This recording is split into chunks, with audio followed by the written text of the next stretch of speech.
Jesús es el Señor, por el Dr. Vidal Valencia. ¿Cómo te llamas? ¿Tú cómo te llamas?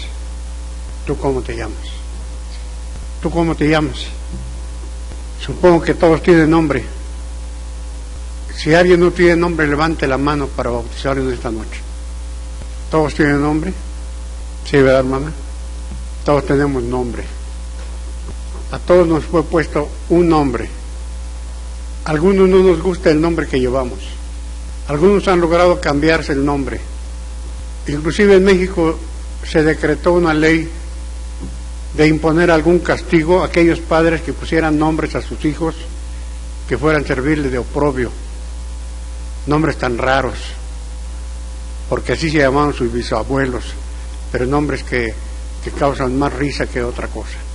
Si usted es de esos que tienen ese nombre, pues ni lo diga, guárdeselo y algún día que se lo preguntemos nos lo dice.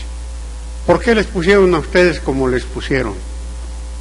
Algunos son cristianos, puedo sospechar que les pusieron el nombre porque los cristianos estamos enamorados de este libro y estamos enamorados de muchos de los personajes de este libro, y entonces les ponemos a nuestros hijos el nombre de aquella persona en la Biblia que admiramos. Algunos que son de antier, pues recordarán que sus padres les llamaron según el santoral lo que haya aparecido, y a veces son nombres de varón, se los ponen a las mujeres, y a veces nombres de mujeres que se los ponen a los varones. Pero eso era lo que decía el santoral. Les preguntaba eso del nombre, hermanos, porque a nuestro Señor Jesucristo, Salvador, también le pusieron nombre. Cuando Él nació, le llamaron Jesús. Pero antes de que Él naciera ya tenía otros nombres. Ya se esperaba al Mesías, ya se esperaba al Cristo. Isaías dijo que sería llamado su nombre admirable, consejero, Dios fuerte, Padre eterno, príncipe de paz. Son cientos los nombres que puede recibir nuestro Señor Jesucristo, mencionados en el Antiguo y en el Nuevo Testamento. Los nombres del Señor tienen un significado, es decir, no son nombres porque suena bonito la palabra, no, son nombres que tienen un significado. En este mes he estudiado aquí en la iglesia algunos de esos nombres, como Emmanuel, Dios con nosotros, príncipe de paz, porque Él tendría un ministerio de pacificador entre el hombre y Dios y entre hombre con hombre. Se llamó Jesús, como lo vamos a ver el próximo miércoles, porque Él salvaría a su pueblo de sus pecados. Y aquí en este pasaje que leímos, si quieren buscarlo ustedes en Lucas capítulo 2, Lucas capítulo 2, vean ustedes cómo repite ahí algunos nombres. Leemos los versículos 9, 10 y 11 y cuenten ustedes los nombres, aunque se repitan, cuéntenlos cuántos son.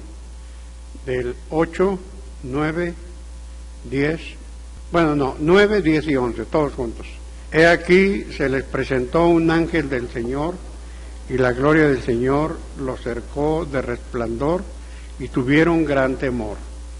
Pero el ángel les dijo: no temáis, porque aquí os doy nuevas de gran gozo, que será para todo el pueblo, que os ha nacido hoy en la ciudad de David un Salvador, que es Cristo el Señor.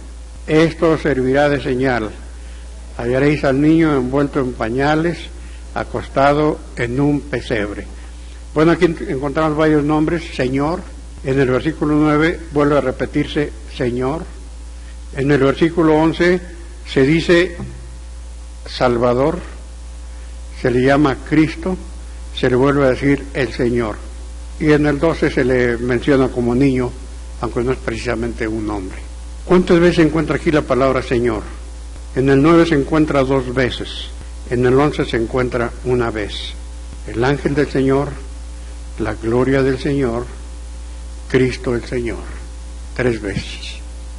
Pero este término Señor lo van a encontrar ustedes muchísimas veces en el Nuevo Testamento, muchísimas.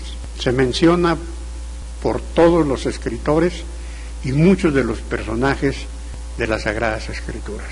Señor, Porque ese es el título que nos toca en esta noche.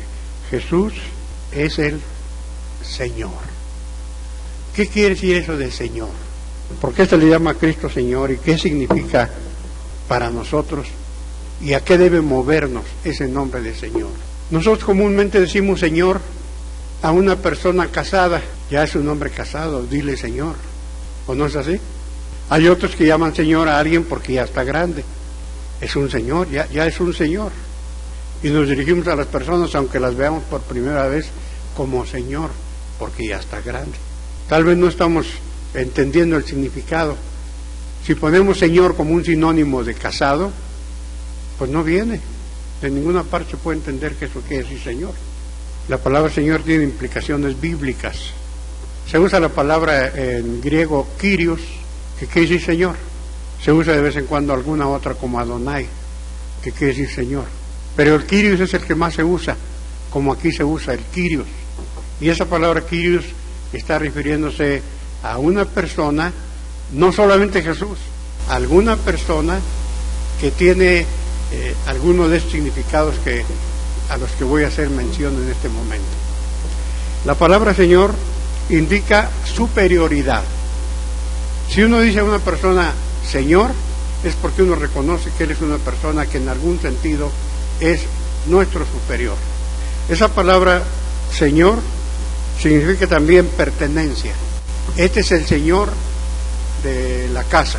Este es el Señor de la hermana Margarita.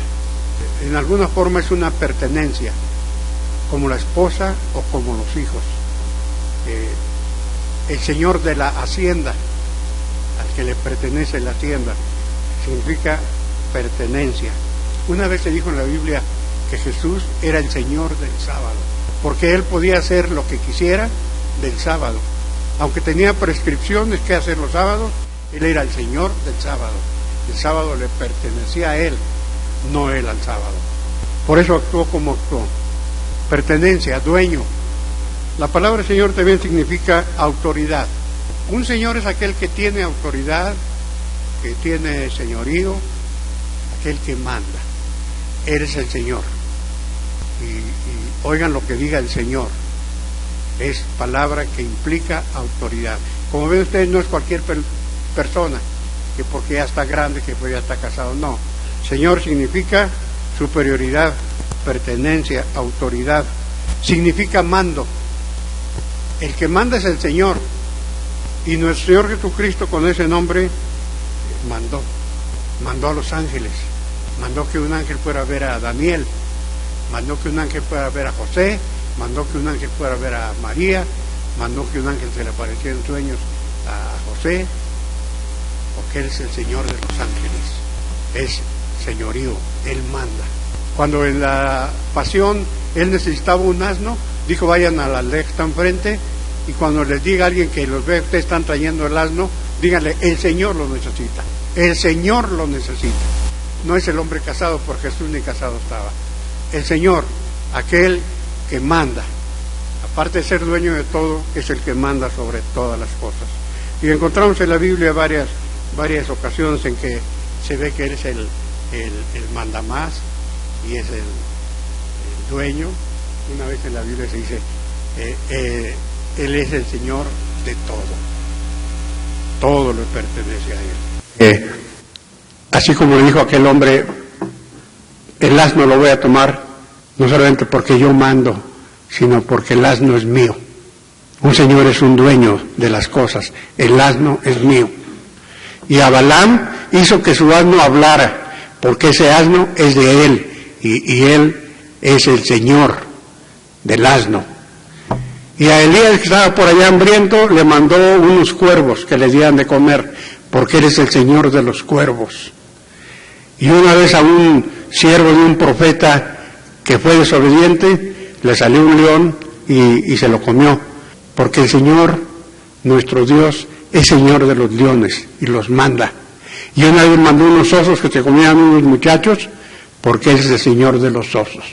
Y una vez detuvo los vientos y el mar, porque eres el Señor de los vientos, y eres el Señor de los mares. Eres el Señor, el que domina, el que manda, el que tiene señorío. Todo eso implica la palabra Señor.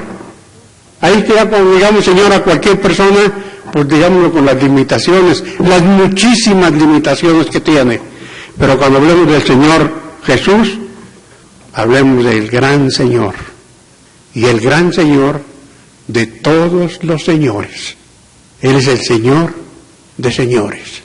Vamos a ver aquí en este pasaje que acabamos de leer, en Lucas, me gustaría que viéramos ahí el versículo 23, vamos a leer todos el 23.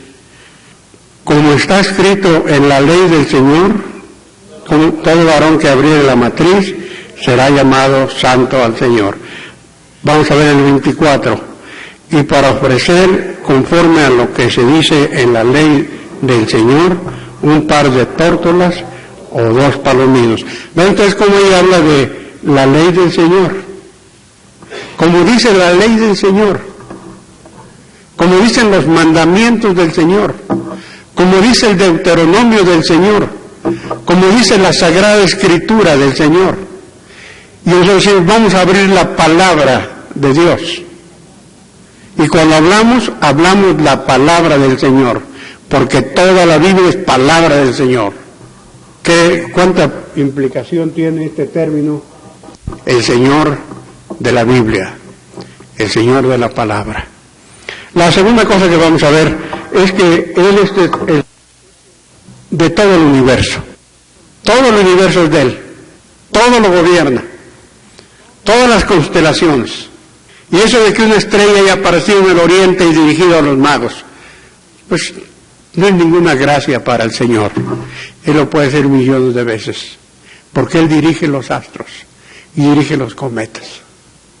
Que si esa estrella fuera una constelación de 2 o 3 planetas, Dios lo puede haber hecho así o de otra manera, porque Él es el Señor de los planetas. Él es el Señor del universo, es el Señor de los tiempos, es el Señor de la geografía, es el Señor de la historia.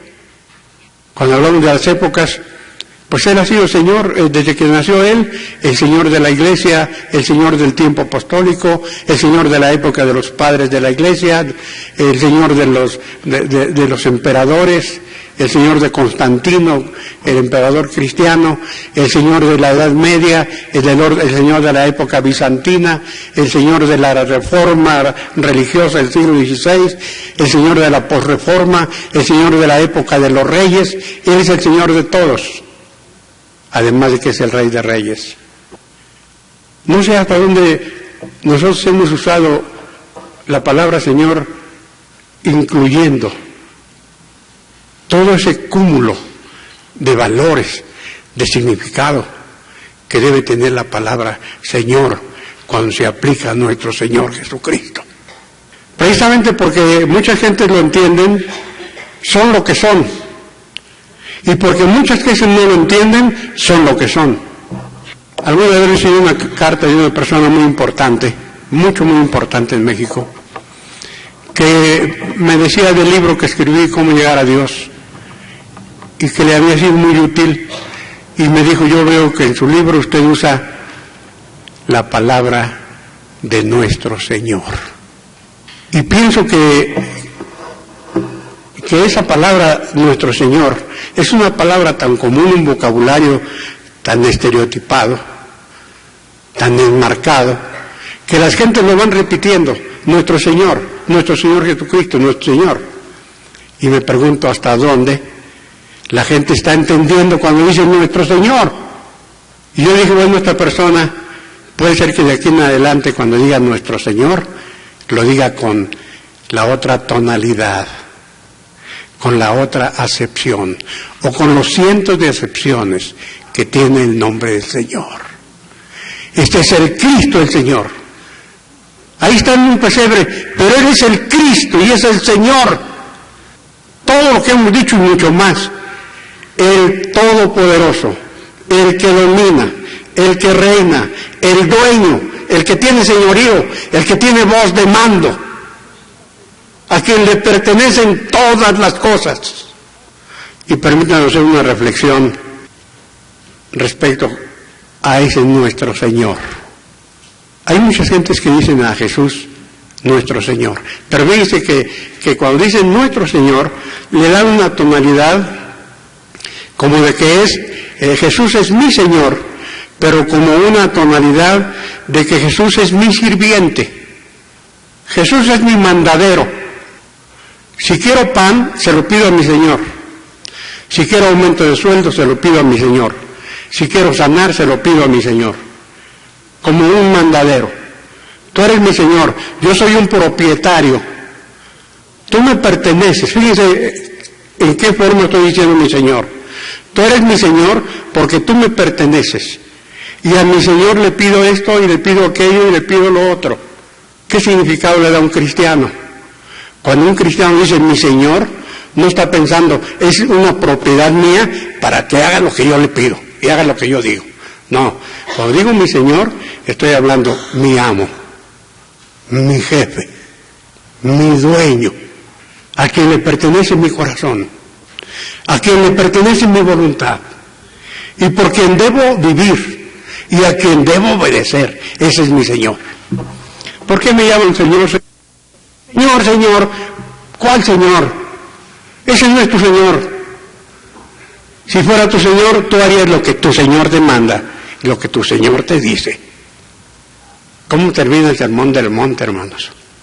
Cuando el Señor Jesús dijo, no todo el que me dice Señor, Señor, entrará al reino de los cielos. Algunos dirán, pero Señor, si yo hice milagros y sané enfermos y eché fuera demonios, como tanta gente hoy día dice que hace esas cosas. Y le voy a decir, apartados de mí, ni los conozco. No te conozco. Pues yo te decía, Señor, pero no te conozco. Yo creo que era de aquellos que decían, mi Señor, como una pertenencia. Y no mi Señor, como un rey, como un maestro, como un guía, como un dueño. Eso en la Biblia se usa muchas veces, no solamente cuando se menciona a Cristo. Cuando una persona tiene amos, cuando una persona tiene que rendir cuentas, a esas personas les llama quirios. Por ejemplo, Pablo echó fuera a los demonios de una muchachita que adivinaba y ganaba mucho dinero a sus dueños. Ahí se usa la palabra quirios, porque esta muchacha le daba mucha ganancia a sus quirios, a sus señores, que es sus dueños. Vivía para sus quirios, sus dueños. Y aquellos dueños vivían para su quirios, su señor, el diablo. Nosotros tenemos nuestro quirios, el único, el magnífico, aquel que le cantaron los ángeles. Os ha nacido hoy en la ciudad de David un Salvador, que es Cristo el Señor. Yo quisiera concluir, hermanos, porque pudiera ser que aquí hubiera alguna persona, o quizá algún cristiano carnal, algún cristiano fracasado, que no ha ascendido a vivir bajo el señorío del Señor. ¿Cómo se logra eso? Tal vez alguna persona dice, fíjense que yo siempre llamaba al Señor, a Jesús mi Señor, pero yo hago lo que se me antoja. Yo siempre hago lo que se me antoja, pero Él es mi Señor. Pues seguramente que no es tu Señor. Tu Señor será el demonio. ¿Cómo le haré yo para salir de ese estado y tener a Jesús como mi Señor, para reconocerlo y rendirme a Él y obedecerle? ¿Cómo le haré? Les voy a poner un relato que estuvo por allí en el Evangelio de San Juan. Bueno, ahí está. Antes de ser entregado al Señor para ser crucificado, cenó con sus discípulos y después de la cena se quitó su ropa, se puso una toalla, trajo un lebrillo y lavó los pies de los discípulos. Y todos se dejaban lavar los pies, pero Pedro no se dejaba lavar los pies. No, Señor, ¿cómo tú me vas a lavar? Tú eres el Señor, ¿cómo me vas a lavar? Y le dice al Señor, si no te lavares no tienes parte conmigo. Ah, bueno, si es así, no solamente mis pies, báñame todo. Porque este Pedro era muy vivo, aunque no se actuaba con la agudeza de mente que tenía, y ya se dejó lavar. Y luego se paró Jesús, dice, ustedes me llaman Señor y me llaman Maestro, y lo soy. Pues si yo, su Señor y Maestro, les he lavado los pies, ustedes deben lavarse los pies los unos a los otros. Si no se dejan lavar los pies por mí, no serán míos jamás. ¿Qué significa esto? Que Jesucristo es el Salvador que vino a morir y derramar su sangre por nosotros. Tenemos que dejarnos lavar con la sangre de Cristo y recibirlo como Salvador. No a Pedro, ni a Juan, ni a José, sino a Jesús. Y cuando una persona recibe a Jesús como Salvador, aquel que murió en la cruz dice: yo soy el Señor, pero vine a servirte, vine a alabarte. Si tú aceptas que yo soy el Señor que vino a alabarte, estás listo. ¿Para qué? Para servirme y reconocerme como Señor. Cuando tú me aceptas como Salvador, el Espíritu Santo entra en ti. Y dice 1 Corintios, y nadie puede llamar a Jesús Señor si no es por el Espíritu. Cuando una persona acepta esa gracia de Jesús salvadora, hermanos, uno rueda delante de los pies de Jesús para servirle. Y está uno capacitado para lavar los pies de otros. Dios los bendiga.